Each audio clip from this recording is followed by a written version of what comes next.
নমস্কার। আজকে আমরা পলিটির একটা টপিক এমার্জেন্সি প্রভিশন নিয়ে আলোচনা করব।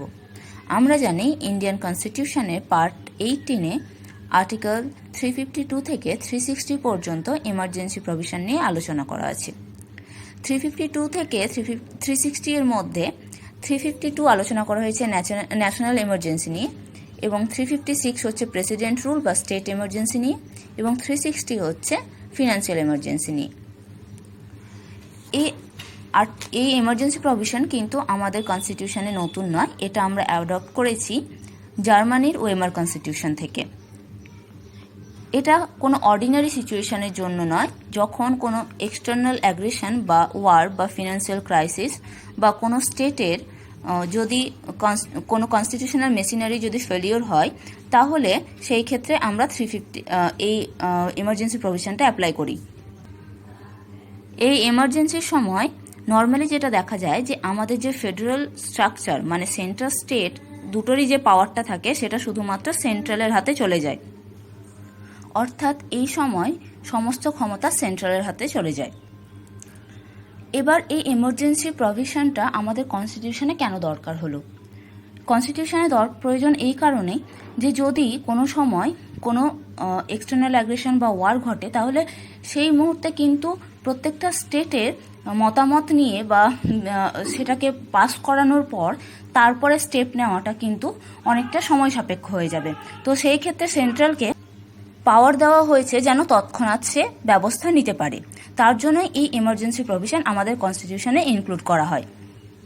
এবং এই ফেডারেল স্ট্রাকচারটাকে এই যে সেন্ট্রালের হাতে যে পুরোপুরি পাওয়ার চলে যাচ্ছে, মানে ইউনিটারিতে পরিণত করতে কিন্তু কোনো রকম কোনো অ্যামেন্ডমেন্টের প্রয়োজন হয় না। এবার আমরা ইন্ডিভিজুয়ালি প্রত্যেকটা এমার্জেন্সি সম্পর্কে জানবো, মানে ন্যাশনাল এমার্জেন্সি কখন হয় বা কি কারণে হয় এবং এই সময় কি কি ঘটে, বা স্টেট এমার্জেন্সি বা প্রেসিডেন্ট রুল কি কারণে ঘটে, এবং ফিনান্সিয়াল এমার্জেন্সি বা কি কারণে ঘটে। আমরা প্রত্যেকটা আলাদা আলাদাভাবে জানবো। এবারে আমরা আলোচনা করব ন্যাশনাল এমার্জেন্সি নিয়ে। ন্যাশনাল এমার্জেন্সি আমাদের কনস্টিটিউশনে আর্টিকেল 352-এ আলোচনা করা হয়েছে।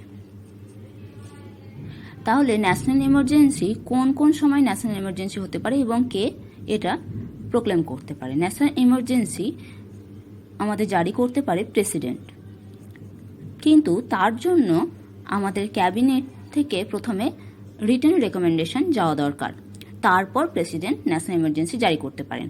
কিন্তু তার আগে আমাদের সেটা পার্লামেন্টে পাস হতে হবে।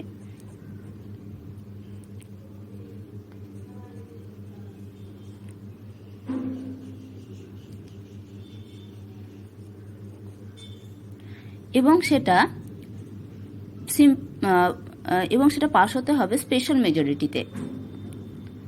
স্পেশাল মেজরিটি মানে পার্লামেন্টে যদি আমরা ধরি, সাপোজ যদি লোকসভায় ধরি, তাহলে লোকসভার ক্ষেত্রে স্পেশাল মেজরিটি কি হবে? 50% of total member, 50% plus 1 plus 2/3 of present and voting.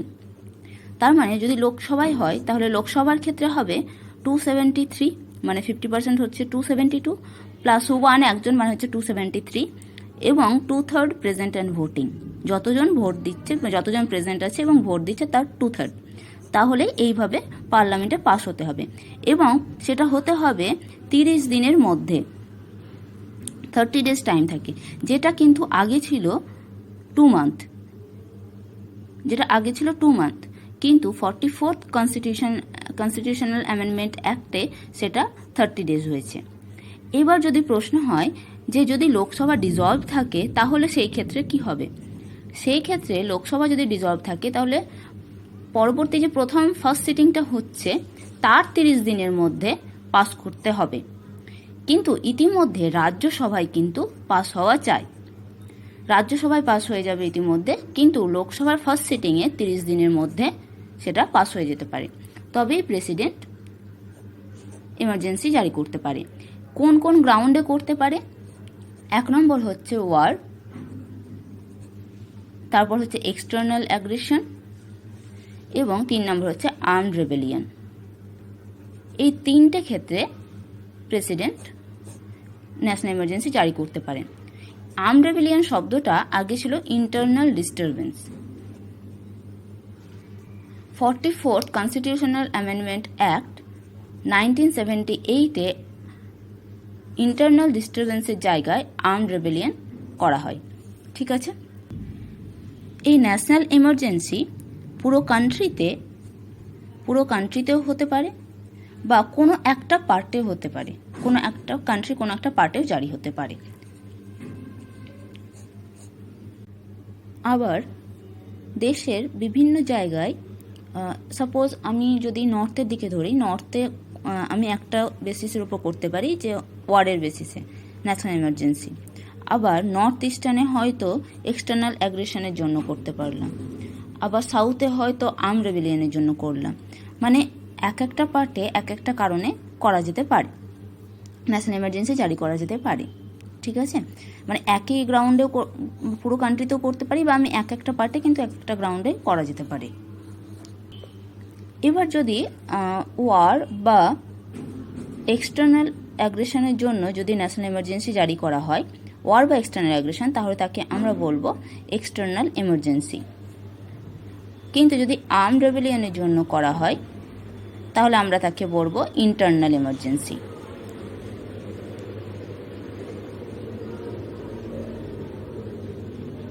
তাহলে ওয়ার আর এক্সটার্নাল অ্যাগ্রেশনের জন্য এক্সটার্নাল এমার্জেন্সি, আর আর্মড রেবেলিয়নের জন্য তাকে আমরা বলবো ইন্টারনাল এমার্জেন্সি। এবার যদি এমার্জেন্সি জারি করার পর এটা কিন্তু যদি আমি কন্টিনিউ করতে চাই, মানে তাহলে তখন কি হবে, যে এটা অনেক দিন ধরে কন্টিনিউ করতে চাইছি, যে এখনও দরকার এমার্জেন্সিটা, তাহলে 6 মাস পর পর একইভাবে পার্লামেন্টে আমাদের পাস করাতে হবে। 6 মাস পর পর, মানে প্রথম যেদিন থেকে শুরু হচ্ছে তারপরে 6 মাস এমার্জেন্সি চললো, 6 মাস পর আবার সেটাকে পার্লামেন্টে পাস করাতে হবে, আবার 6 মাস চলবে। এইভাবে কিন্তু আমরা ইনডেফিনাইট টাইমের জন্য আমরা কিন্তু এটাকে চালিয়ে যেতে পারি, কিন্তু তার জন্য 6 মাস পর পর আমাদের অবশ্যই পাস করাতে হবে। এবার যদি মনে হয় যে এই এমার্জেন্সির এখন আর দরকার নেই, এমার্জেন্সি রিভোক করা দরকার, তাহলে সেই ক্ষেত্রে কি করতে হবে? সেই ক্ষেত্রে পার্লামেন্টে 1/10 মেম্বার যদি রেকমেন্ডেশন জমা দেয় যে এখন আর কোনো দরকার নেই, এমার্জেন্সির কোনো দরকার নেই, সেক্ষেত্রে কিন্তু প্রেসিডেন্ট বাধ্য যে এমার্জেন্সিটা তুলে নিতে, বা প্রেসিডেন্ট যদি মনে করে যে না এমার্জেন্সির আর দরকার নাই, তাহলে এমার্জেন্সি রিভোক করা যেতে পারে। কিন্তু পার্লামেন্টের থেকে যদি 1/10 যদি রেকমেন্ডেশন দিয়ে দেয়, পার্লামেন্টে 1/10 মানে পার্লামেন্ট বলতে এখানে লোকসভা বলছে, লোকসভার মেম্বাররা যদি 1/10 লোকসভার 1/10 মেম্বার যদি রেকমেন্ডেশন জমা দেয় যে এবার এমার্জেন্সিটা তোলা দরকার, তাহলে সেই ক্ষেত্রে কিন্তু প্রেসিডেন্ট বাধ্য যে তিনি এমার্জেন্সি তুলে নেবেন। কিন্তু এই জমা দেওয়ার পরে 14 দিনের মধ্যে সেটা কিন্তু 14 দিনের মধ্যে আবার কিন্তু একটা সিটিং হবে, যেখানে কিন্তু সেটা সিম্পল মেজরিটিতে পাস করাতে হবে, সিম্পল মেজরিটিতে। এবং এটা শুধুমাত্র লোকসভায়, যেখানে যখন প্রোক্লেম করছে এমার্জেন্সি যখন জারি করছে, তখন কিন্তু পার্লামেন্টে দুই সভারই মানে লোকসভা রাজ্যসভা দুটোরই কিন্তু মতামতের দরকার হচ্ছে, লোকসভা রাজ্যসভা দুটোরই দরকার হচ্ছে, লোকসভা এবং রাজ্যসভা, সেখানে কিন্তু স্পেশাল মেজরিটিতে, সিম্পল মেজরিটি না, স্পেশাল মেজরিটি। আর যখন আমরা রিভোক করছি তখন কিন্তু শুধুমাত্র লোকসভা থেকে পাস হচ্ছে, লোকসভায় রেকমেন্ডেশন করছে এবং লোকসভা থেকে সিম্পল মেজরিটিতে অ্যাপ্রুভ করতে হচ্ছে। ঠিক আছে, তাহলে এটা রিভোক করা যাবে। এবারে আমরা দেখব যে এই সময় কি কি চেঞ্জেস হয়, মানে কি কি এফেক্ট পড়ে, স্টেট এবং সেন্ট্রালের রিলেশনের মধ্যে কি সম্পর্কটা কীরকম হয়, বা এই সময় ল তৈরি করতে গেলে কি কি হতে পারে, এই সব ব্যাপারে আমরা জানবো। বা ফিনান্সিয়ালি বা কিছু পরিবর্তন হয় কিনা ফিনান্সিয়াল কন্ডিশনের। তো সেই ক্ষেত্রে আমরা প্রথমে আমরা জানি যে এখানে যেহেতু মানে প্রেসিডেন্টকে একদমই সর্বেসর্বা করে দেওয়া হচ্ছে, বা সেন্ট্রালের হাতে পুরোপুরি পাওয়ারটা যাচ্ছে। এই সময় কিন্তু আমাদের স্টেট লেজিসলেটিভ অ্যাসেম্বলিগুলো যদিও সাসপেন্ড হয় না, কিন্তু তাদের হাতে কিন্তু কোনো ক্ষমতা থাকে না, সাসপেন্ড কিন্তু করা হয় না। কিন্তু স্টেটকে পুরো কন্ট্রোল করবে সেন্ট্রাল, স্টেট পুরোপুরি সেন্ট্রালের হাতে থাকে। এই সময় যদি কোনো ল তৈরি করতে হয়, যদি কোনো ল হয়, তাহলে কি হবে না, স্টেট তো স্টেট লিস্টের উপর ল তৈরি করতে পারে, স্টেট লিস্টের উপর ল তৈরি করতে পারে, কিন্তু সেটা যেন সেন্ট্রালের কন্ট্রাডিকশনে না যায়। মানে সেন্ট্রাল স্টেট যেটা বলছে সেটার বিরুদ্ধে যদি সেন্ট্রাল বলে, তাহলে কিন্তু সেন্ট্রাল যদি উল্টোটা বলে তাহলে কিন্তু সেই লটা অ্যাপ্রুভ হবে না, সেই লটা থাকবে না। আবার এই ক্ষেত্রে কি হবে যে ফিনান্সিয়ালের ক্ষেত্রে যে প্রেসিডেন্ট যদি চান তাহলে কিন্তু এখানে কিন্তু এই যে স্যালারি হোক বা অন্য কোনো ফিনান্সিয়ালের উপর হোক, প্রেসিডেন্ট কিন্তু পরিবর্তন করতে পারে। তাহলে ফিনান্সিয়ালের উপর প্রেসিডেন্টের হাত থাকছে। আরেকটা ব্যাপার হলো এই যে স্টেট লিস্টের উপর যে শুধুমাত্র স্টেট যে ল তৈরি করতে পারবে এইরকম যে ব্যাপারটা থাকে, স্টেট লিস্টের উপর নর্মাল টাইমে কি স্টেট লিস্টের উপর স্টেট ল তৈরি করে, কিন্তু এই সময় এমার্জেন্সির সময় কিন্তু স্টেট লিস্টের উপরেও কিন্তু সেন্ট্রাল ল তৈরি করতে পারে। কিন্তু সেন্ট্রাল ল তৈরি করলেও কি হবে না, যদি এমার্জেন্সি যখন শেষ হবে তার 6 মাস পরে কিন্তু এই লটা আর কার্যকরী থাকবে না, ল কিন্তু আর থাকছে না। এমার্জেন্সি শেষ হলো তার 6 মাস পরে। আর একটা কি মেজর মানে পরিবর্তন হয়, সেটা হচ্ছে যে লোকসভা আমরা জানি যে 5 বছরের জন্য লোকসভা মেম্বারদের মানে যে টেনিউর সেটা হচ্ছে 5 ইয়ার্স, কিন্তু যখন এমার্জেন্সি যদি একবারে করা হয় তাহলে সেই সময় ওটা হয়ে যাবে 1 বছর করে ইনক্রিজ করে, 1 বছর করে ইনক্রিজ, মানে 5 বছরটা হয়ে যাবে 6 বছর, 6 ইয়ার্স। ঠিক আছে, এবার হচ্ছে যে আমাদের ফান্ডামেন্টাল রাইটসের উপর কী কী পরিবর্তন আসে, যেটা আমাদের সবথেকে গুরুত্বপূর্ণ। ফান্ডামেন্টাল রাইটসে কী কী পরিবর্তন আসে, আর্টিকেল 358 যদি আমরা দেখি, আর্টিকেল 358-এ আমরা দেখব যে বলা হচ্ছে যে আর্টিকেল 9-এ যে আমাদের রাইটসগুলো আছে সেগুলো পুরোপুরিভাবে সাসপেন্ড হয়ে যাচ্ছে। আর্টিকেল 19-এ কী কী আছে, freedom of speech and expression, তারপরে সভা করা বা জমায়েত হওয়ার যে অধিকার বা যেখানে খুশি যাতায়াত করার অধিকার, এই অধিকারগুলো কিন্তু আমাদের তখন সাসপেন্ড হয়ে থাকে। তাহলে 358-এ বলছে আর্টিকেল 19 পুরোপুরিভাবে সাসপেন্ড। আবার আর্টিকেল 359 যদি আমরা দেখি, তাহলে আর্টিকেল 359-এ আমরা দেখব যে ফান্ডামেন্টাল রাইটস বলছে যে ফান্ডামেন্টাল রাইটসের মধ্যে আর্টিকেল 20 এবং 21 ছাড়া, আর্টিকেল 20 এবং 21 ছাড়া বাকিগুলো কিন্তু আমাদের সাসপেন্ড থাকবে, বা এখানে কোনগুলো সাসপেন্ড থাকবে, মানে 20 এবং 21 কিন্তু কখনোই সাসপেন্ড করা যাবে না, এটা আমাদের থাকছে 20 এবং 21। কিন্তু প্রেসিডেন্ট বাকিগুলোর মধ্যে প্রেসিডেন্ট যেগুলোই বলবে, মানে প্রেসিডেন্ট যেগুলো বলবেন সেগুলো আমাদের সাসপেন্ড থাকবে, মানে বাকি যেগুলো থাকছে সেগুলো কিন্তু প্রেসিডেন্ট উল্লেখ করে দেবেন, কিন্তু 20 এবং 21 কিন্তু কোনোভাবেই আমাদের সাসপেন্ড করা যাবে না। এবার এখন পর্যন্ত আমাদের দেশে 3বার ন্যাশনাল এমার্জেন্সি জারি করা হয়েছে। একটা হচ্ছে 1962 to 68-এর মধ্যে হয়েছিল, যখন হচ্ছে ইন্ডিয়া চায়না ওয়ার হয়েছিল এবং এমার্জেন্সি চলছিলই, তার মধ্যে আবার হয়েছে ইন্ডিয়া পাক ওয়ার। 1971-এ হয়েছে ইন্ডিয়া পাকিস্তান ওয়ার, এবং 1975-এ হয়েছে ইন্টারনাল ডিস্টারবেন্সের দরুন একবার ন্যাশনাল এমার্জেন্সি জারি করা হয়েছিল। 1975 হচ্ছে ইন্দিরা গান্ধীর সময়কাল, এবং এই জায়গাটা সম্পর্কে আমাদের একটু জানতে হবে।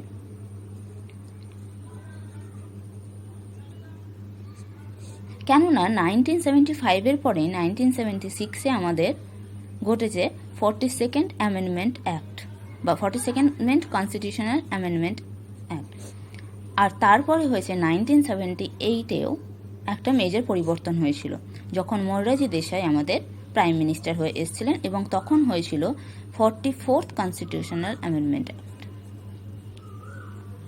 আমরা জানি যে 42nd কনস্টিটিউশনাল অ্যামেন্ডমেন্ট অ্যাক্ট, যাকে আমরা মানে যে সময় নাকি খুব মেজর পরিবর্তন ঘটেছিল এবং সেগুলোকে সংশোধন করা হয়েছিল 44th-এ, কিছু কিছু সংশোধন করানো হয়েছিল।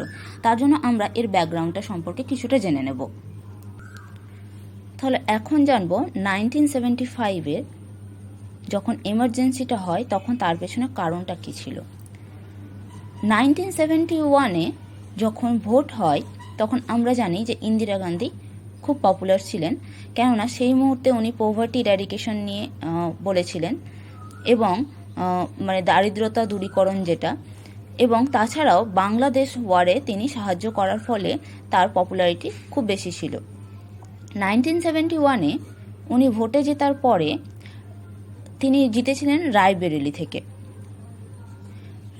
থেকে জিতেছিলেন, কিন্তু রাজনারায়ণ, তার যে প্রতিপক্ষ রাজনারায়ণ কেস করেছিলেন যে তিনি মানে কোনোভাবে এই ভোটটা কিন্তু ফেয়ার ছিল না, ইলেকশনটা ফেয়ারলি হয়নি, হ্যাঁ, কোনো কারচুপির মাধ্যমে তিনি জিতেছেন। এবং এলাহাবাদ কোর্টে একটা কেস চলছিল। এলাহাবাদ কোর্টের রায় আসে 12 জুন 1975-এ, 12 জুন 1975-এ। এবং তখন রায় দেয় যে হ্যাঁ, এটা কিন্তু কোনোভাবে কারচুপি করা হয়েছে বা এটা কিন্তু ফেয়ারলি হয়নি। এবং তার জন্য বলা হয় যে 6 বছরের জন্য ইন্দিরা গান্ধী কোনো রকম ভোটে দাঁড়াতে বা ভোট দিতে পারবেন না, 6 বছরের জন্য তাকে সাসপেন্ড করা হয়। এই কেস যায় সুপ্রিম কোর্টে যায় এবং সুপ্রিম কোর্টে এলাহাবাদ কোর্টে রায় দিয়েছিলেন জাস্টিস জগমোহন সিনহা।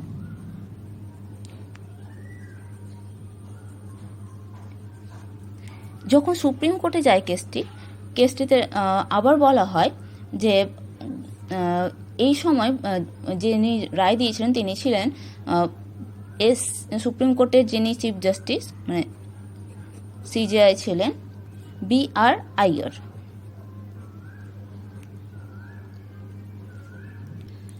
তিনি জানান যে ইন্দিরা গান্ধী প্রধানমন্ত্রী হিসেবে থাকতে পারবেন, কিন্তু তিনি কোনো ভোট করতে পারবেন না বা ভোট দিতে পারবেন না। এবং এই রায় আসে 24শে জুন এই রায় হয়। এবং দেখা যাবে যে মাঝরাতেই মানে 25শে জুনেই আমাদের প্রাইম মিনিস্টার মানে প্রেসিডেন্ট ডিক্লেয়ার করছেন। প্রাইম মিনিস্টার বলেছিলেন, রেডিওতে তারই গলা শোনা গেছিল যে আমাদের প্রেসিডেন্ট এমার্জেন্সি জারি করেছেন এবং তার জন্য আতঙ্কিত হওয়ার কোনো কারণ নেই। এই ন্যাশনাল এমার্জেন্সি জারি করার কারণ কিন্তু অনেক ছিল। কেননা এই সময় জয়প্রকাশ নারায়ণ দিল্লিতে এসেছিলেন এবং তার পপুলারিটি খুব বেশি ছিল।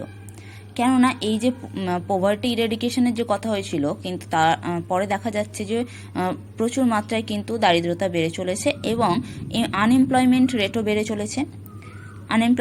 বেড়ে চলছিল। এর ফলে কিন্তু জয়প্রকাশ নারায়ণ কিন্তু এগুলো তুলে ধরছিলেন জনগণের সামনে, যার জন্য কিন্তু ওনার পপুলারিটি বাড়ছিল। এবং এই দিন কিন্তু মানে 24শে জুন কিন্তু একটা সভা হয় যেখানে দেখা যায় যে জয়প্রকাশ নারায়ণের কিন্তু প্রচুর পপুলারিটি।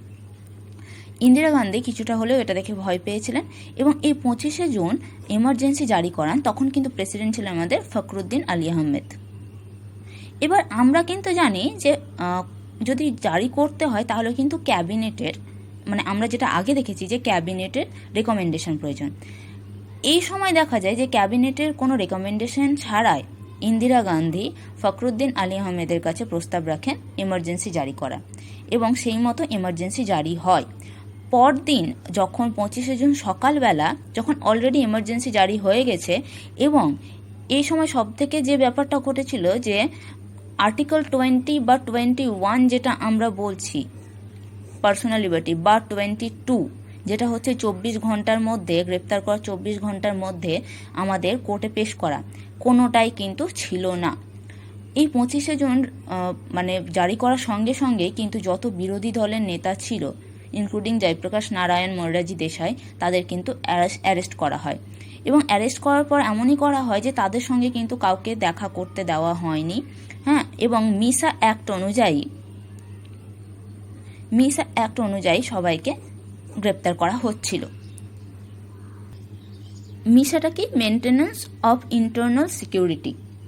তার মানে এই সময় দেখা যাচ্ছে উনি কিন্তু জারি করেছিলেন যে আমাদের দেশের অবস্থা মানে ইন্টারনাল ডিস্টারবেন্স কি মানে দেশের অভ্যন্তরে অবস্থা খুব একটা ভালো নেই, তার জন্য কিন্তু এমার্জেন্সিটা জারি হচ্ছে।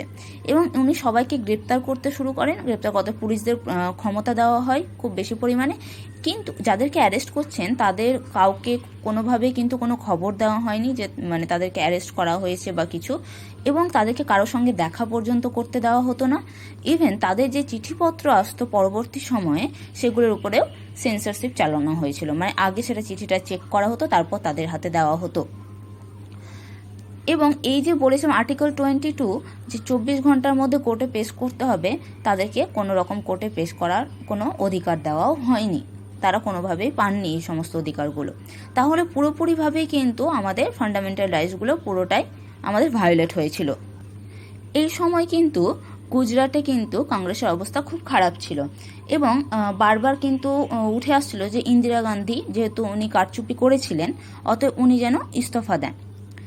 সেই সময় দিল্লিতে দেখা যাচ্ছিল 4 জনের নাম খুব উঠে আসছিল। তাদের মধ্যে ছিল জগজীবন রাম, ওয়াইভি চৌহান, শরণ সিং এবং কমলাপতি ত্রিপাঠী। কিন্তু এদের মধ্যে শুধুমাত্র জগজীবন রামই ছিলেন যিনি প্রাইম মিনিস্টার হওয়ার জন্য কিছুটা হলেও আগ্রহ প্রকাশ করতেন, কিন্তু বাকিদের কোনো রকম কোনো ছিল না। কিন্তু চারিদিকে কথা উঠছিল যে আমাদের ইন্দিরা গান্ধী যেন ইস্তফাটা দিয়ে দেন। এবং 1976-এর প্রথমেই দেখা যাবে যে উনি আর্টিকেল 19-এর উপরে প্রচুর কড়াকড়ি করেন এবং এমনকি সাসপেন্ড করে দেন আর্টিকেল 19-কে। হ্যাঁ, এবং যে কোনো নিউজ পেপার বা যে সিনেমাগুলো সেই সময় হচ্ছিল সেগুলোর উপরেও সেন্সরশিপ চালাচ্ছিলেন। এই সময় দেখা যাবে যে পিটিআই বা ইউএনআই, হিন্দুস্তান সমাচার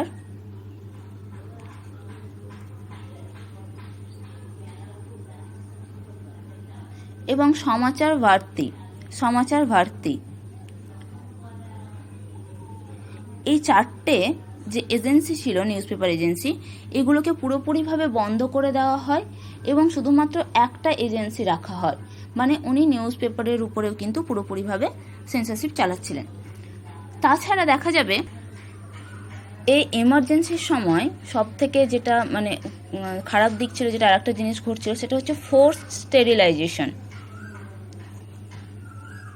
জোর করে বন্ধ্যাত্বকরণ করানো হচ্ছিল।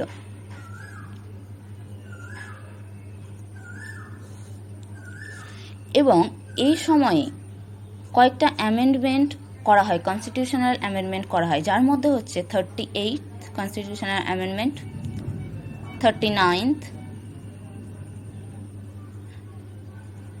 এবং 42nd, যেগুলো একদম গুরুত্বপূর্ণ। তার মধ্যে হচ্ছে 42nd এবং 38th অ্যামেন্ডমেন্ট এবং 39th অ্যামেন্ডমেন্ট। এই অ্যামেন্ডমেন্টগুলো ঘটানো হয়। এই সব অ্যামেন্ডমেন্ট করে কনস্টিটিউশনাল সংশোধন করে মোটামুটি বলা যায় যে কনস্টিটিউশনের বেসিক স্ট্রাকচারের উপর কিছুটা হলেও প্রভাব পড়েছিল। আমরা প্রথমে দেখব 38 constitutional amendment act. 38 constitutional amendment act, এখানে কি পরিবর্তন হয়েছিল? এখানে যে মেজর পরিবর্তন হয়েছিল সেটা হচ্ছে এমার্জেন্সি বিষয়টাকে জুডিশিয়াল রিভিউয়ের আন্ডারেই রাখা হয়নি। মানে এমার্জেন্সি কি বেসিসে করা হচ্ছে সেটা কিন্তু কোর্ট কিন্তু বিচার করতে পারবে না, বা কোর্ট কিন্তু কোনোভাবে এই জুডিশিয়াল রিভিউ এর আন্ডারে রাখা হচ্ছে না। এরপরে কি হয়েছিল? এর পরের পরিবর্তনটা হয়েছিল রাষ্ট্রপতি মানে প্রেসিডেন্ট, ভাইস প্রেসিডেন্ট বা প্রাইম মিনিস্টার প্রত্যেককে আইনের ঊর্ধ্বে রাখা হয়েছিল। মানে এদের বিরুদ্ধে যদি কোনো ক্রিমিনাল কোনো থাকে তাহলে কিন্তু সেগুলো বিচার করা যাবে না, বা সেগুলো সব কিছু বাদ। এমনকি আমরা জানি যে আইন যে সময় তৈরি হচ্ছে তার পরের যে ঘটনাগুলো ঘটে সেগুলো আইনের মধ্যে পড়ে, কিন্তু এখানে দেখা যাচ্ছে যে এরা যদি এই মানে 38 কনস্টিটিউশনাল অ্যামেন্ডমেন্ট অ্যাক্ট হওয়ার আগে, এটা হয়েছিল 1975-এ, তার আগেও যদি কোনো রকম কোনো ক্রিমিনাল কিছু তাদের অফেন্স থাকে তাহলে সেগুলোও কিন্তু বাদ দিয়ে দেওয়া হয়েছিল, সেগুলোও ক্ষমা করে দেওয়া হয়েছিল। মানে তার বিরুদ্ধে কিন্তু কোনো রকম কোনো বিচার করা যাবে না। আর একটা হয়েছিল এই সময় 123 সাবসেকশন 4 অ্যাড করা হয়েছিল। এই অ্যাড অনুযায়ী বলা হচ্ছে যে অর্ডিন্যান্সও আইনের বাইরে, মানে অর্ডিন্যান্সকেও কিন্তু কোনোভাবে মানে করা যাবে না, কোর্টে আনা যাবে না। অর্ডিন্যান্স যে কোনো কারণে করুক, হ্যাঁ, সেটা কিন্তু আইনের বাইরে। এবার আসবো 42nd অ্যামেন্ডমেন্ট অ্যাক্টে কি করা হলো। 42nd অ্যামেন্ডমেন্ট অ্যাক্ট 1976-এ ফান্ডামেন্টাল রাইটসের তুলনায় ডিপিএসপিকে বেশি গুরুত্ব দেওয়া হলো। ফান্ডামেন্টাল রাইটসের তুলনায় ডিপিএসপি বেশি গুরুত্ব পেল। আবার সেন্ট্রাল যে কোনো জায়গায় যদি চাইতেন, যে কোনো রাজ্যে কিন্তু সেন্ট্রাল বাহিনী পাঠাতে পারতেন। অর্থাৎ সেন্ট্রাল চাইলে যে কোনো রাজ্যে যে কোনো স্থানে সে তার সেনাবাহিনী পাঠাতে পারছে। লোকসভার আমরা জানি যে এমার্জেন্সির সময় মেনলি 5 থেকে 6 বছর করা যেতে পারে, মানে 1 বছর করে বাড়ানো যেতে পারে, কিন্তু এখানে লোকসভার পার্মানেন্টলি 5 বছর থেকে টেনিওর্সটাকে 6 বছর করে দেওয়া হয়, 6 ইয়ার্স করা হয়। সব থেকে গুরুত্বপূর্ণ যেটা হলো সেটা হচ্ছে কনস্টিটিউশনাল অ্যামেন্ডমেন্ট যেগুলো হচ্ছে সেগুলোকেও কিন্তু কোর্টের বিচারে আনা যাবে না। কনস্টিটিউশন অ্যামেন্ডমেন্ট হচ্ছে সেটাও কিন্তু কোর্টের বিচারাধীন নয়, সব কিছু কোর্টের বাইরে করে দিচ্ছে বা আইনের হাতের বাইরে চলে যাচ্ছে। এছাড়া এই সময় আমরা জানি প্রিএমবলে 3টে ওয়ার্ড যোগ হয়েছিল, মানে প্রিএমবলেও কিছু পরিবর্তন হয়েছে, প্রিএমবলেও পরিবর্তন করা হয় এবং 7 শিডিউলেও কিছু পরিবর্তন করা হয়। ঠিক আছে, কিন্তু এই সমস্ত জিনিস হওয়ার ফলে দেখা যাচ্ছে যে কনস্টিটিউশনের যে বেসিক স্ট্রাকচার তাতে কিছুটা হলেও প্রভাব পড়ছে, এবং এটাকে সংশোধন করার জন্য পরে আমাদের আনা হয়, যখন মোরারজি দেশাই আসেন জনতা পার্টি, তখন 44th কনস্টিটিউশনাল অ্যামেন্ডমেন্ট অ্যাক্ট আসে। তাহলে এই 1975-এর যে এমার্জেন্সি সেটা শেষ হয়েছিল 1977-এর 21শে মার্চে, এবং এই যে পিরিয়ডটা মানে পুরো এতটা সময় ধরে এই এমার্জেন্সিটা চলেছিল, এবং এই সময় কিন্তু যত আমাদের ফান্ডামেন্টাল রাইট সবগুলো কিন্তু ভায়োলেট হয়েছিল। এই সময়কে বলা হয় কালো অধ্যায়।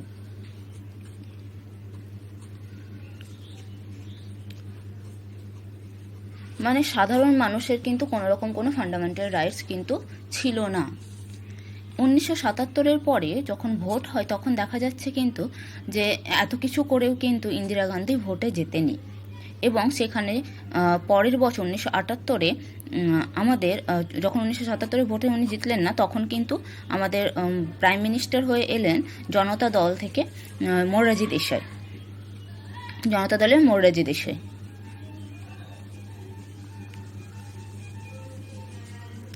এবং তারপরে 1978-এ কনস্টিটিউশনাল অ্যামেন্ডমেন্ট অ্যাক্ট হয়, সেটা হচ্ছে 44th কনস্টিটিউশনাল অ্যামেন্ডমেন্ট অ্যাক্ট। এর আগে 43rd কনস্টিটিউশনাল অ্যামেন্ডমেন্ট অ্যাক্ট ঘটানো হয়েছিল, কিন্তু 44th আমাদের বেশি ইম্পর্টেন্ট। এই সময় দেখা যাবে যে 42nd অ্যামেন্ডমেন্ট অ্যাক্টে যেসব বেসিক স্ট্রাকচারে যে সমস্ত পরিবর্তন করেছিল বা আমাদের যে ফান্ডামেন্টাল রাইটসগুলো ভায়োলেট করা হচ্ছিল সেগুলোকে সংরক্ষণ করার জন্য খুব চেষ্টা করা হয় এই 44th অ্যামেন্ডমেন্ট অ্যাক্টের মাধ্যমে। তাহলে এবার আমরা দেখে নেব যে 44th অ্যামেন্ডমেন্ট অ্যাক্টে কী কী হয়েছিল। তাহলে এবার দেখব 44th কনস্টিটিউশনাল অ্যামেন্ডমেন্ট অ্যাক্ট 1978। প্রথমেই কি করা হয়েছিল না, 123 সাবসেকশন মানে সেকশন 4 যে আর্টিকেলটা সেটাকে রিমুভ করা হয়েছিল।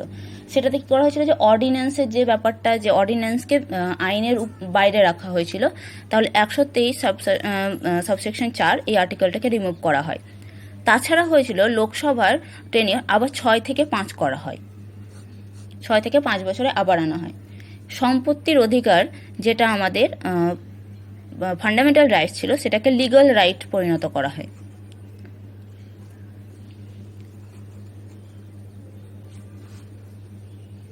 এবার দেখব যে আর কি কি পরিবর্তন, মেজর পরিবর্তনগুলো হয়েছিল।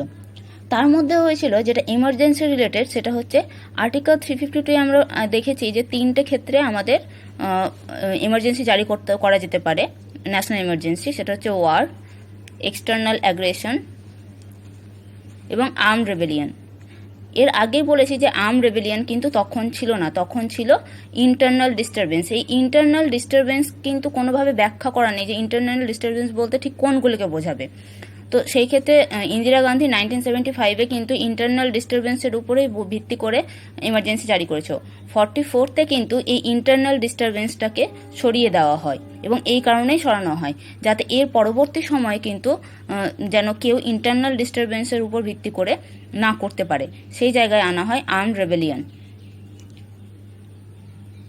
এমার্জেন্সি যেটাকে আমাদের 38 কনস্টিটিউশনাল অ্যামেন্ডমেন্ট অ্যাক্টে বলা হয়েছিল যে এমার্জেন্সিকে কখনোই কোর্টে বিচার করা যাবে না, মানে এমার্জেন্সি কি গ্রাউন্ডে হচ্ছে সেটাকে রাখা যাবে না।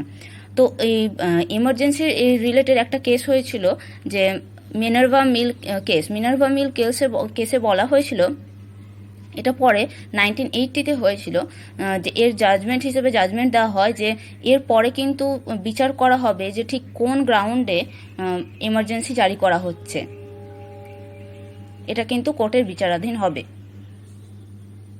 জাজমেন্টে বলা হয় মিনার্ভা মিল কেসে জাজমেন্টে বলা হয় যে proclamation can be challenge under judicial review on the ground of mala fide, wholly extraneous and irrelevant facts, absurd or perverse. এরপর থেকে কিন্তু এমার্জেন্সিটাকে জুডিশিয়াল রিভিউয়ের আন্ডারে আনা হয়, যেটা 38 কনস্টিটিউশনাল অ্যামেন্ডমেন্টে অ্যাক্টে কিন্তু করা ছিল না, বাইরে করে রেখেছে যে এমার্জেন্সিটাকে কিন্তু জুডিশিয়াল রিভিউয়ের আন্ডারে বা কোর্টের বিচারাধীন করা যাবে না। আর একটা যেটা করা হয় সেটা হচ্ছে যে 6 মাস পর পর যে পার্লামেন্টে পাস করানোর ব্যাপারটা, যে 6 মাস পর পর যদি জারি করে রাখতে চায়, মানে এমার্জেন্সি যদি কন্টিনিউ করতে চায়, তাহলে 6 মাস পর পর পার্লামেন্টে সেটাকে পাস করাতে হবে। ঠিক আছে, এবার দেখে নেব যে তাহলে মানে ওভারঅল 1978-এর আগে কি কি ছিল এবং প্রি 1978 এবং পোস্ট 1978 কি কি হলো, কি কি চেঞ্জেস এসেছিল। তাহলে প্রি 1978-এর আগে দেখা গেছিল যে ক্যাবিনেট যতদিন চাইবে সেটাকে কন্টিনিউ করতে পারে, মানে আর পাস করানো, বারবার পাস করানোর কোনো ব্যাপার ছিল না, ক্যাবিনেট ক্যান কন্টিনিউ। ঠিক আছে, আর তারপরে যেটা হলো যে পোস্টে যে 6 মাস পর পর সেটাকে কিন্তু অ্যাপ্রুভ করাতে হবে, 6 মাস পর পর পাস করাতে হবে।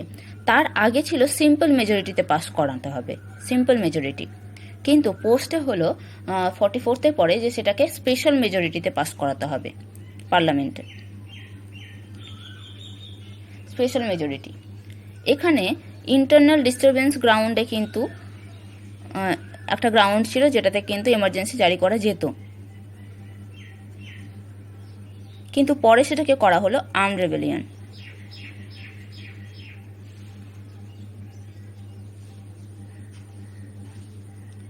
তাছাড়া আর কি, তাছাড়া হচ্ছে প্রেসিডেন্ট এর আগে ছিল যে যদি রিভোক করতে চায়, মানে এমার্জেন্সিটাকে রিভোক করার যদি দরকার হয়, তাহলে প্রেসিডেন্টকে যে ক্যাবিনেট যে মতামত, লোকসভা থেকে যে মতামতটা দেবে যে আপনি এবার রিভোক করুন, আর কোনো দরকার নেই এমার্জেন্সির, তো সেই ক্ষেত্রে প্রেসিডেন্ট সেটাকে মানতেও পারে বা নাও মানতে পারে, তার কোনো বাধ্যবাধকতা ছিল না। কিন্তু 44-এর পরে দেখা গেল যে লোকসভা যদি বলে যে এটাকে আর কন্টিনিউ করা যাবে না, বা লোকসভা যদি ডিসঅ্যাপ্রুভ করে দেয়, তাহলে কিন্তু প্রেসিডেন্ট কিন্তু মানতে বাধ্য, তাহলে প্রেসিডেন্ট মানতে বাধ্য।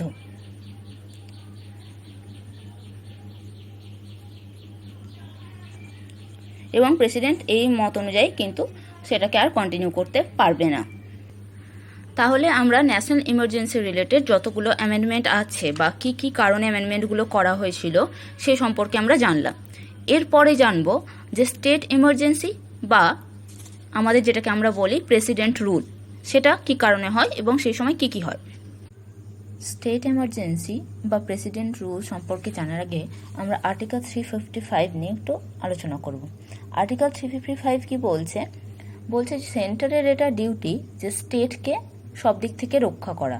কোন কোন দিক থেকে? এক্সটার্নাল অ্যাগ্রেশন বা ইন্টারনাল ডিস্টারবেন্স, এবং স্টেট কনস্টিটিউশনের প্রভিশন অনুযায়ী মেনে চলছে কিনা বা অনুযায়ী চলছে কিনা, এগুলো কিন্তু সেন্টারের দায়িত্ব যে স্টেট এভাবে চলছে বা এগুলো স্টেটকে এই সব দিক থেকে রক্ষা করা। এবার আসবো আর্টিকেল 356 বা যেখানে বলা আছে আমাদের প্রেসিডেন্ট রুল বা স্টেট এমার্জেন্সি সম্পর্কে। আর্টিকেল 356-এ কি বলছে যে এই প্রেসিডেন্ট রুল বা স্টেট এমার্জেন্সিটা কখন হতে পারে? যদি কোনো স্টেটের গভর্নর মনে করে বা এরকম কোনো রিপোর্ট দেয় যে স্টেটে ঠিকঠাক কনস্টিটিউশন অনুযায়ী কাজ হচ্ছে না বা কনস্টিটিউশনের প্রভিশন মেনে চলছে না, তো প্রেসিডেন্টকে যদি এরকম কোনো রিপোর্ট দেয়, তাহলে প্রেসিডেন্ট সেই ক্ষেত্রে প্রেসিডেন্ট রুল বা স্টেট এমার্জেন্সি জারি করতে পারে, এরকম কোনো যদি রিপোর্ট দেয় তাহলে। অথবা প্রেসিডেন্ট যদি নিজেই মনে করেন অন্য কোনো দিক থেকে যে স্টেটে কনস্টিটিউশন অনুযায়ী কোনো কাজ হচ্ছে না, তাহলে সেই ক্ষেত্রেও কিন্তু আমাদের প্রেসিডেন্ট যদি মনে করেন, তাহলে সেই ক্ষেত্রেও কিন্তু আমাদের প্রেসিডেন্ট রুল বা স্টেট এমার্জেন্সি লাগু হতে পারে। এক্ষেত্রে আর্টিকেল 365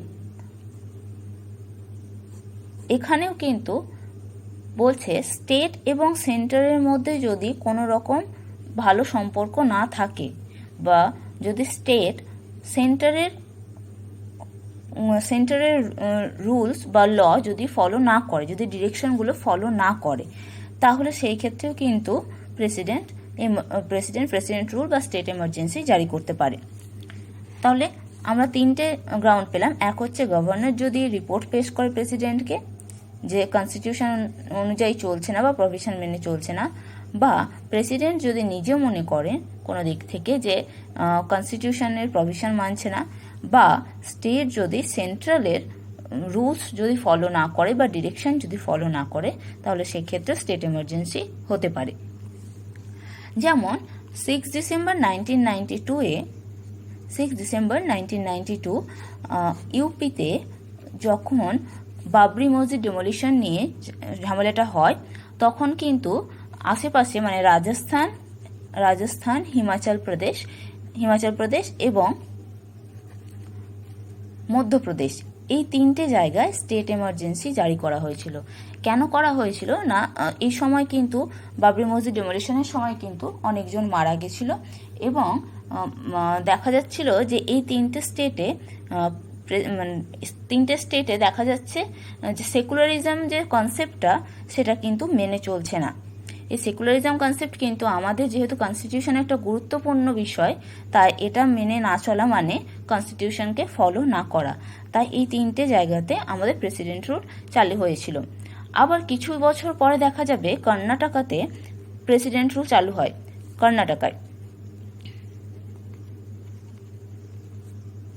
কর্ণাটকাতে যখন চালু হয় তখন একটা কেস হয়েছিল যে এই যে আর্টিকেল 356 এর যে ভ্যালিডিটি, এটা সম্পর্কে একটা প্রশ্ন ওঠে এবং এই সংক্রান্ত একটা কেস হয়, সেটা হচ্ছে এসআর বোম্মাই কেস।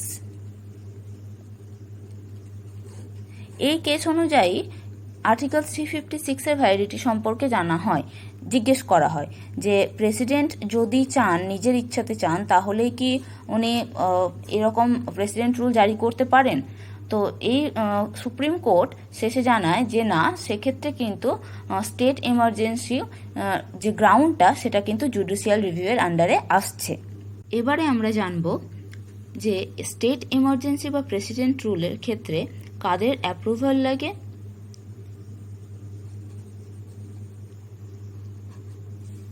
এবং এর ডিউরেশন কত দিন অবধি এটা চলতে পারে।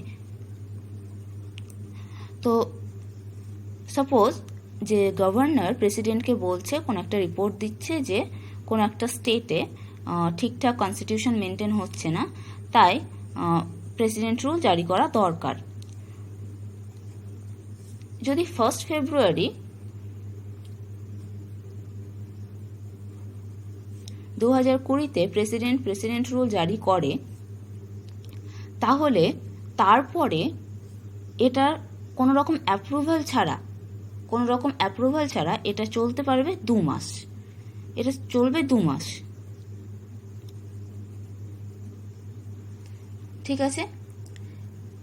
এই 1 ফেব্রুয়ারিতে কিন্তু যখনই স্টেট এমার্জেন্সি বা প্রেসিডেন্ট রুল শুরু হবে, তখনই কিন্তু প্রথম কাজ হবে যে এটা পার্লামেন্টে পেশ করা, এবং পার্লামেন্টে লোকসভা এবং রাজ্যসভা উভয় হাউসে আমাদের সিম্পল মেজরিটিতে পাস করাতে হবে। সিম্পল মেজরিটি যদি পাস হয়ে যায়, তাহলে এই 1 ফেব্রুয়ারি থেকে 6 মাস, 1 ফেব্রুয়ারির পরে 6 মাস পর্যন্ত এই প্রেসিডেন্ট রুল চলতে পারে, 6 মাস অবধি। এবং এই 6 মাসের পর যদি আরও কন্টিনিউ করতে চাওয়া যায়, তাহলে সেক্ষেত্রে আবার আমাদের অ্যাপ্রুভালের দরকার হবে। কিন্তু যদি অ্যাপ্রুভাল না পাওয়া যায়, তাহলে সেই ক্ষেত্রে কী হবে, 2 মাস পর্যন্ত চলবে, তারপরে আর চলবে না। এবার এই 6 মাস, প্রথমে 6 মাস চললো, 1 ফেব্রুয়ারি থেকে শুরু করে 6 মাস চললো, তারপর আবার অ্যাপ্রুভাল দেওয়া হলো, আবার অ্যাপ্রুভালের পরে আবার 6 মাস চললো, তাহলে হয়ে গেল 1 বছর। এইভাবে এটা 3 বছর অবধি চলতে পারে। তাহলে এটার লিমিট হচ্ছে আপ টু 3 ইয়ার্স, 3 বছর অবধি। কিন্তু 44th কনস্টিটিউশনাল অ্যামেন্ডমেন্ট অ্যাক্টে বলা হচ্ছে যে যখন 1 বছর হয়ে যাচ্ছে, ফার্স্ট ইয়ার হয়ে গেল, সেকেন্ড ইয়ার থেকে মানে তার পরের যেটা 6 মাস হবে সেই ক্ষেত্রে চলার জন্য দুটো গ্রাউন্ডের দরকার হতে পারে। তাছাড়া কিন্তু আর স্টেট এমার্জেন্সিকে এগোনো যাবে না। কি প্রথমত হয় ইন্ডিয়া বা কান্ট্রিতে কোনো পুরো কান্ট্রিতেই বা তার কোনো একটা পার্টে ন্যাশনাল ইমার্জেন্সি থাকতে হবে, অথবা ইলেকশন কমিশন যদি বলে যে কোনো ডিফিকাল্টিসের জন্য লেজিসলেটিভ অ্যাসেম্বলিতে ভোট বা ইলেকশন করানো সম্ভব হচ্ছে না। এই দুটো ক্ষেত্রে কিন্তু তারপরে 1 বছরের পরে আমরা এক্সটেন্ড করতে পারি, তাছাড়া কিন্তু এক্সটেন্ড করা যাবে না। এটা এসছে 44th কনস্টিটিউশনাল অ্যামেন্ডমেন্ট অ্যাক্ট 1978 অনুযায়ী। এরপরে আসছি এই প্রেসিডেন্ট রুল রিভোকেশনের ব্যাপারে। এই প্রেসিডেন্ট রুল রিভোকেশনের ক্ষেত্রে শুধুমাত্র প্রেসিডেন্টেরই ক্ষমতা আছে। প্রেসিডেন্ট যখন চাইবে তখন এটা রিভোক করতে পারে। ঠিক আছে, এবার এই ক্ষেত্রে আমরা দেখে নেব যে ন্যাশনাল ইমার্জেন্সি এবং স্টেট এমার্জেন্সির ক্ষেত্রে কি কি ডিফারেন্স আছে। এটা জানলে আমরা মোটামুটি স্টেট এমার্জেন্সি সম্পর্কেও আমাদের অনেক কিছু জানা যাবে। যেখানে আমরা প্রথমে পেয়েছিলাম ন্যাশনাল ইমার্জেন্সির ক্ষেত্রে যে 358 এবং 359 অনুযায়ী ফান্ডামেন্টাল রাইটস সবগুলো আমাদের সাসপেন্ড হয়ে যায়, শুধুমাত্র আর্টিকেল 20 এবং 21 ছাড়া। কিন্তু স্টেট এমার্জেন্সির ক্ষেত্রে আমাদের কোনো ফান্ডামেন্টাল রাইটে কোনো এফেক্ট পড়ে না।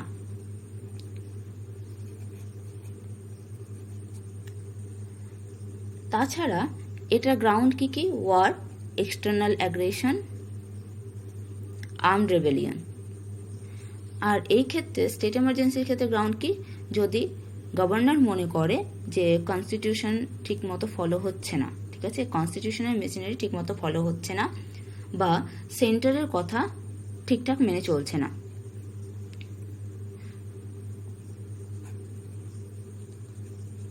তিন নম্বর হচ্ছে এখানে কিন্তু প্রোক্লেমেশনের জন্য দরকার হয়, এখানে প্রোক্লেম তো করে প্রেসিডেন্ট, কিন্তু তার সঙ্গে কি দরকার হচ্ছে আমাদের পার্লামেন্টে মানে লোকসভা এবং রাজ্যসভা উভয় কক্ষে আমাদের স্পেশাল মেজরিটির দরকার হচ্ছে।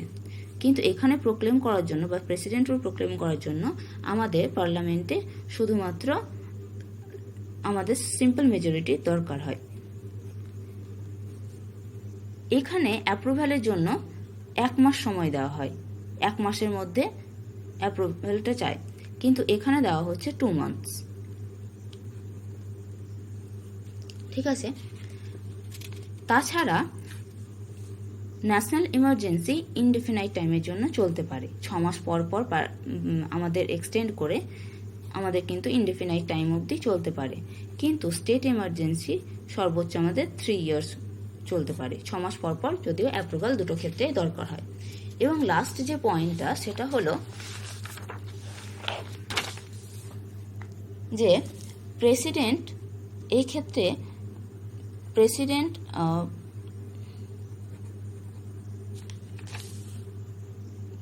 আর লোকসভা এরা দুজনেই রিভোক করতে পারে, মানে প্রেসিডেন্ট যদি চান নিজে তাহলে রিভোক করতে পারেন, অথবা লোকসভা থেকে যদি কেউ রেকমেন্ডেশন মানে লোকসভায় যদি 1/10 রেকমেন্ডেশন জমা পড়ে তারপরে সেটা কিন্তু আমাদের কি হয় এরপরে আসছি এই প্রেসিডেন্ট রুল রিভোকেশনের ব্যাপারে। এই প্রেসিডেন্ট রুল রিভোকেশনের ক্ষেত্রে শুধুমাত্র প্রেসিডেন্টেরই ক্ষমতা আছে, প্রেসিডেন্ট যখন চাইবে তখন এটা রিভোক করতে পারে। ঠিক আছে, এবার এই ক্ষেত্রে আমরা দেখে নেব যে ন্যাশনাল ইমার্জেন্সি এবং স্টেট এমার্জেন্সির ক্ষেত্রে কি কি ডিফারেন্স আছে। এটা জানলে আমরা মোটামুটি স্টেট এমার্জেন্সি সম্পর্কেও আমাদের অনেক কিছু জানা যাবে। যেখানে আমরা প্রথমে পেয়েছিলাম ন্যাশনাল ইমার্জেন্সির ক্ষেত্রে যে 358 এবং 359 অনুযায়ী ফান্ডামেন্টাল রাইটস সবগুলো আমাদের সাসপেন্ড হয়ে যায়, শুধুমাত্র আর্টিকেল 20 এবং 21 ছাড়া। কিন্তু স্টেট এমার্জেন্সির ক্ষেত্রে আমাদের কোনো ফান্ডামেন্টাল রাইটে কোনো এফেক্ট পড়ে না।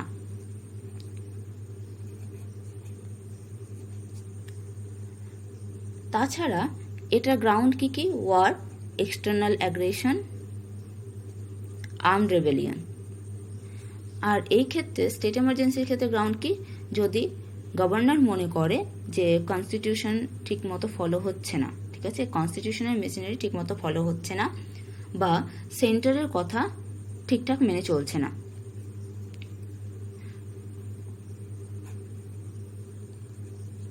তিন নম্বর হচ্ছে, এখানে কিন্তু প্রোক্লেমেশনের জন্য দরকার হয়, এখানে প্রোক্লেম তো করে প্রেসিডেন্ট, কিন্তু তার সঙ্গে কি দরকার হচ্ছে, আমাদের পার্লামেন্টে মানে লোকসভা এবং রাজ্যসভা উভয় কক্ষে আমাদের স্পেশাল মেজরিটির দরকার হচ্ছে। কিন্তু এখানে প্রোক্লেম করার জন্য বা প্রেসিডেন্ট রুল প্রোক্লেম করার জন্য আমাদের পার্লামেন্টে শুধুমাত্র আমাদের সিম্পল মেজরিটির দরকার হয়। এখানে অ্যাপ্রুভালের জন্য 1 মাস সময় দেওয়া হয়, 1 মাসের মধ্যে অ্যাপ্রুভালটা চাই, কিন্তু এখানে দেওয়া হচ্ছে 2 মান্থস। ঠিক আছে। তাছাড়া ন্যাশনাল ইমার্জেন্সি ইনডেফিনাইট টাইমের জন্য চলতে পারে, 6 মাস পর পর আমাদের এক্সটেন্ড করে আমাদের কিন্তু ইনডেফিনাইট টাইম অবধি চলতে পারে। কিন্তু স্টেট এমার্জেন্সি সর্বোচ্চ আমাদের 3 ইয়ার্স চলতে পারে, 6 মাস পর পর, যদিও অ্যাপ্রুভাল দুটো ক্ষেত্রে দরকার হয়। এবং রিভোকেশনের ক্ষেত্রে কি ঘটে, রিভোকেশনের ক্ষেত্রে যেখানে ন্যাশনাল ইমার্জেন্সিতে আমাদের প্রেসিডেন্টও করতে পারেন রিভোকেশন, বা যদি লোকসভা থেকে বলা হয় যে রিভোকেশনের প্রয়োজন, তাহলে সেই ক্ষেত্রে আমাদের প্রেসিডেন্ট বাধ্য রিভোক করতে ন্যাশনাল ইমার্জেন্সি। কিন্তু যখন প্রেসিডেন্ট রুল হয় কোনো স্টেটে, তখন প্রেসিডেন্ট রুলের ক্ষেত্রে কিন্তু শুধুমাত্র প্রেসিডেন্টই এই ক্ষমতা পান বা প্রেসিডেন্ট রুলটাকে সে রিভোক করার। লাস্ট যে পয়েন্টে আসবো সেটা হচ্ছে যে এই ক্ষেত্রে স্টেট লেজিসলেটিভ অ্যাসেম্বলি বা স্টেট এক্সিকিউটিভ বা স্টেট লেজিসলেচার দুটো কিন্তু আমাদের সাসপেন্ড হয় না, কিন্তু এই ক্ষেত্রে পাওয়ারটা থাকে সেন্ট্রালের হাতে, মানে ন্যাশনাল ইমার্জেন্সির ক্ষেত্রে। ন্যাশনাল ইমার্জেন্সির ক্ষেত্রে স্টেট এক্সিকিউটিভ বা স্টেট লেজিসলেচার আমাদের কিন্তু সাসপেন্ড হয় না।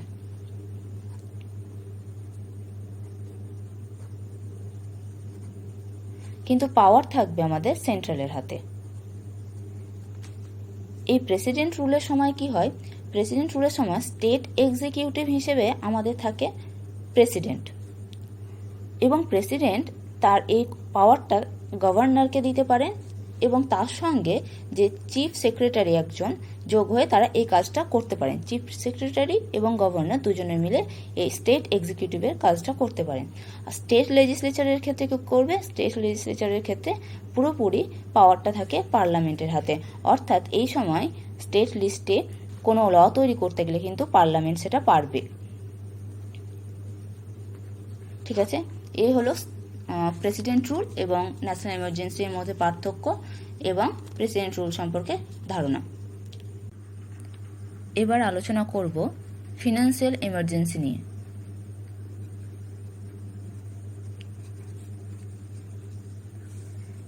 এটা আর্টিকেল 360-তে আলোচনা করা আছে।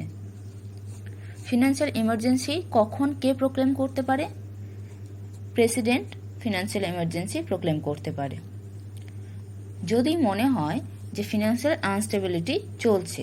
যখন দেশে ফিনান্সিয়াল আনস্টেবিলিটি চলবে তখন কিন্তু প্রেসিডেন্ট ফিনান্সিয়াল ইমার্জেন্সি জারি করতে পারে। যেমন 2 মাস আগে কোভিড-19-এর জন্য যখন সবকিছু এই যে এক্সপোর্ট ইম্পোর্ট সবকিছু বন্ধ হয়ে গেছিল, তখনও কিন্তু এরকম ফিনান্সিয়াল ইমার্জেন্সির কথা চলছিল। ঠিক আছে, এবার ফিনান্সিয়াল ইমার্জেন্সি প্রোক্লেম করছে প্রেসিডেন্ট, কিন্তু এর জন্য অ্যাপ্রুভালের দরকার। অ্যাপ্রুভাল দেবে পার্লামেন্টে উভয় কক্ষ থেকে অ্যাপ্রুভালের দরকার, এবং সেটা হচ্ছে সিম্পল মেজরিটিতে। এই অ্যাপ্রুভাল কিন্তু হবে যেদিন থেকে ইমার্জেন্সি চালু করা হচ্ছে তার 2 মাসের মধ্যে, 2 মান্থ, 2 মাসের মধ্যে কিন্তু অ্যাপ্রুভাল দিতে হবে। এরপরে যদি এই সময় যদি লোকসভা ডিসলভ থাকে তাহলে কি হবে, লোকসভা যদি ডিসলভ থাকে তাহলে ইতিমধ্যে কিন্তু রাজ্যসভায় কিন্তু পাস করিয়ে নিতে হবে। কিন্তু লোকসভা যেদিন ফার্স্ট সিটিং হবে, এরপরে ডিসলভ হওয়ার পরে যেদিন ফার্স্ট সিটিং হবে তখন থেকে 30 দিনের মধ্যে কিন্তু 30 ডেজের মধ্যে কিন্তু অ্যাপ্রুভালের দরকার হয়। বা অ্যাপ্রুভ করিয়ে নিতে হয়, যেটা কিন্তু ন্যাশনাল এমার্জেন্সি এবং স্টেট এমার্জেন্সির ক্ষেত্রেও কিন্তু একইভাবে প্রযোজ্য। সব ক্ষেত্রেই কিন্তু যদি লোকসভা ডিজলভ থাকে তাহলে ফার্স্ট সিটিংয়ের 30 দিনের মধ্যে কিন্তু সেটা অ্যাপ্রুভালের প্রয়োজন। এই স্টেট এমার্জেন্সি যদি লাগু হয়, যদিও এখন পর্যন্ত আমাদের দেশে কিন্তু কখনো ফিনান্সিয়াল এমার্জেন্সি লাগু হয়নি। ফিনান্সিয়াল এমার্জেন্সি যদি লাগু হয় তাহলে কিন্তু তার কোনো লিমিট নেই, মানে ম্যাক্সিমাম কতদিন অবধি যে এটা হতে পারে তার কোনো কনস্টিটিউশনে কোনো উল্লেখ নেই। কিন্তু আমাদের দেশে এখন অবধি একবারও হয়নি। শুধুমাত্র 1991-এ সেই সময় যখন বিওপি ক্রাইসিস হয় তখন আমরা খুব ক্লোজে চলে গেছি, মানে ধরা হয়েছিল যে ফিনান্সিয়াল এমার্জেন্সি হতে পারে। তাছাড়া এখন পর্যন্ত কিন্তু হয়নি, মানে আমাদের দেশে একদম এই কথা যে আমাদের দেশে হয়নি ফিনান্সিয়াল এমার্জেন্সিটা। যদি রিভোক করতে চাওয়া হয়, মানে এখানে তো আমাদের তো ম্যাক্সিমাম কোনো লিমিট নেই যে কতদিন চলবে বা কিছু, এবং হ্যাঁ এরপরে যদি কেউ যদি চায়, যেহেতু ম্যাক্সিমাম কোনো লিমিট নেই, তাই কিছুদিন চলার পর যে এই 2 মাস চললো বা কিছু, এরপর কিন্তু কোনো পার্লামেন্টের আর কোনো অ্যাপ্রুভালের দরকার হয় না। মানে এই যে প্রথমে অ্যাপ্রুভালটা হয়ে গেছে, অ্যাপ্রুভ করে দিয়েছে, তারপরে কিন্তু আর কোনো দরকার হয় না। এবার যদি আমরা এটা রিভোক করতে চাই তাহলে কি করতে হবে? এই রিভোক করার ক্ষমতা কিন্তু একমাত্র প্রেসিডেন্টের আছে, তার জন্য কিন্তু কোনো পার্লামেন্টের কারো কিন্তু মতামতের কোনো প্রয়োজন হয় না। ঠিক আছে, এই সময় সেন্ট্রালকে প্রচুর পরিমাণে পাওয়ার দেয়, মানে এক্সিকিউটিভ পাওয়ার পুরোপুরি সেন্ট্রালের হাতে থাকে, সেন্ট্রাল হাতে এক্সিকিউটিভ পাওয়ার থাকে। তাছাড়া কি স্টেট যদি কোনো রকম কোনো ফিনান্সিয়াল ম্যাটারে যদি কোনো কাজ করতে চায় যেখানে ফিনান্সিয়াল কোনো জড়িত, তাহলে সেক্ষেত্রে কিন্তু সেন্টারের মতামত নিতেই হবে। মানে স্টেট কিন্তু কোনো কিছু ফিনান্সিয়াল ম্যাটারে কিন্তু কাজ করতে পারবে না, সেক্ষেত্রে আমাদের এই সময়ে আমাদের সেন্ট্রালের মতামত প্রয়োজন। আর একটা হচ্ছে এই সময় কিন্তু যদি মনে করে তাহলে কিন্তু প্রত্যেকের salary, even chief justice of India এবং চিফ জাস্টিস অফ হাইকোর্ট অবধি কিন্তু আমাদের স্যালারি কিন্তু কমিয়ে দিতে পারে। এবং আর একটা কি হয় যে স্টেটের যে মানি বিলগুলো আছে, লাস্ট যেটা স্টেটের মানি বিলের ক্ষেত্রে কিন্তু দেখা যাবে যে এই মানি বিলগুলো কিন্তু লেজিসলেটিভ অ্যাসেম্বলিতে পাস করানো বা কোনো কিছু হয় না, এটা ডিরেক্ট যাবে প্রেসিডেন্টের কাছে, এবং প্রেসিডেন্ট যদি মনে করেন তবে প্রেসিডেন্ট অ্যাপ্রুভাল দেবেন। মানে এই সময় কিন্তু কোনো স্টেট লেজিসলেটিভ অ্যাসেম্বলির কোনো কাজ নেই, এই ক্ষেত্রে কিছু করতে পারবে না। ঠিক আছে, তাহলে এতটা আমরা আলোচনা করলাম আমাদের কনস্টিটিউশনে এমার্জেন্সি প্রভিশন নিয়ে। ধন্যবাদ।